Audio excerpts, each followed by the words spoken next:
Sejauh ini, sementara ini sih mungkin ada sekitar 4 orang yang kami sudah lengkapi semua dokumen dan bukti pendukungnya. Yang kami yakini juga, yang kami percaya bahwa ada dugaan tindak pidana di situ. Roy Suryo dan Dr. Tifa dilaporkan ke polisi terkait tuduhan ijazah palsu Jokowi. Zainal ditetapkan tersangka. Organisasi Masyarakat Pemuda Patriot Nusantara bersama relawan Jokowi melaporkan 4 orang ke Polres Metro Jakarta Pusat atas dugaan penghasutan terkait isu ijazah palsu Presiden ke-7 RI, Joko Widodo atau Jokowi, Rabu, 23 April 2025, siang. Kuasa hukum pelapor, Rusdiansyah, mengatakan 4 terlapor itu berinisial RS, RSM, RF, dan seorang perempuan berinisial Titi. Ada yang mengaku aktivis, ada mengaku ahli. Ayo kita uji di sini keahliannya. Berarti kalau sama ini disebut sama Pak Yakub Hasyikun kemarin, Oh, tidak tahu kita enggak. Kita tidak tahu juga karena beliau juga kami baca di media tidak menyebut inisial bahkan Om. Ya. Kalaupun ada pun kesamaan mungkin itu karena pelakunya sama.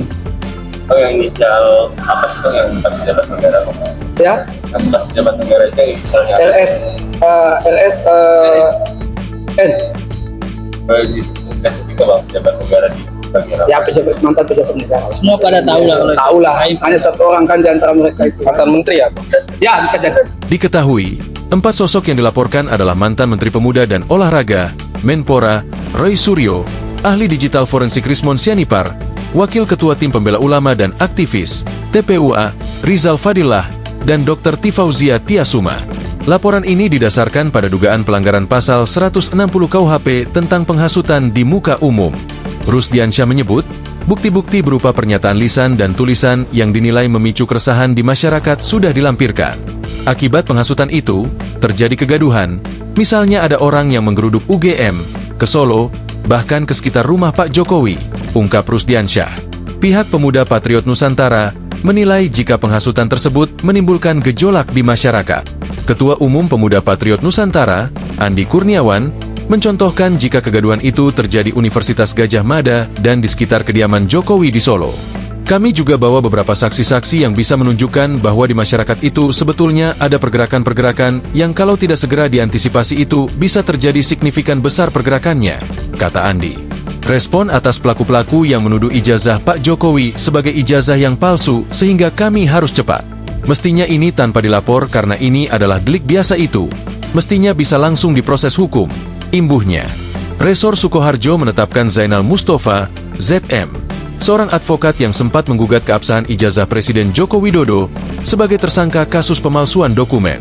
Penetapan dilakukan pada Senin, 21 April 2025, setelah penyidik menemukan cukup bukti dari laporan yang diajukan pelapor Asri Purwanti sejak Oktober 2023. Kasat Reskrim Polres Sukoharjo, AKP Zanudin, membenarkan status hukum tersebut. Benar, ZM telah ditetapkan sebagai tersangka. Saat ini kami sedang mempersiapkan pemeriksaan lanjutan dan pelimpahan tahap I ke Jaksa Penuntut Umum, JPU. Ujarnya saat dikonfirmasi, Rabu, 23 April 2025. Menurut AKP Zanudin, ZM dijerat dengan pasal 263 ayat 2 KUHP tentang penggunaan surat palsu. Ancaman hukuman maksimal dalam pasal ini adalah 6 tahun penjara.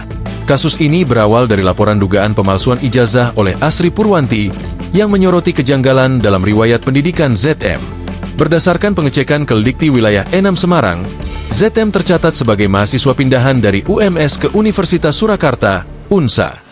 Namun, hasil verifikasi menunjukkan bahwa ZM tidak pernah terdaftar sebagai mahasiswa di UMS. NIM yang digunakan ternyata milik mahasiswa lain bernama Anton Wijanarko yang telah drop out dari kampus tersebut.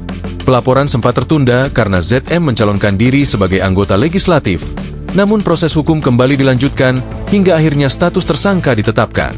Zainal Mustafa dikenal sebagai anggota tim pengacara tolak ijazah palsu usaha Gak Punya Malu, tipu UGM. Zainal juga diketahui pernah mencalonkan diri sebagai anggota legislatif DPR RI dari Dapil V Jawa Tengah yang meliputi Boyolali, Klaten, Sukoharjo, dan Kota Surakarta. Pasca pemilu, Zainal tampil sebagai satu penggugat keabsahan ijazah Presiden Joko Widodo melalui gerakan Tipu UGM. Download Tribun X sekarang, menghadirkan lokal menjadi Indonesia.